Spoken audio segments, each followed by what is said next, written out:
Benim kayınpederim 86 yaşında. Bir gün ona dedim ki baba Allah sana nasip ettiği şeyi bize de nasip etsin. Neyi diye sordu. Dedim ki baba bak 86 yaşına gelmişsin. İki evladının da büyüdüğünü görmüşsün. Yuvalarını kurabilmişsin. Çoluğa çocuğa karışmışlar. Şimdi de bu yaşındasın. Torun torbalarında etrafında. Bu çok büyük bir nimet. Hayatın içinde genelde bu saydığımız şeyler çok sıradan geliyor, değil mi? İnsan doğar, büyür, yaşlanır gibi geliyor ve işte çocukların varsa onlar da büyür, evlenirler, torun torban olur.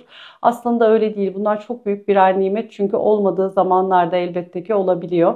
Biz gençken galiba biraz daha hırslarımızla böyle evimiz olsun, arabamız olsun, işte şanımız, şöhretimiz, paramız, pulumuz bunlar için emek harcıyoruz ve bunları daha çok nimetten sayıyoruz.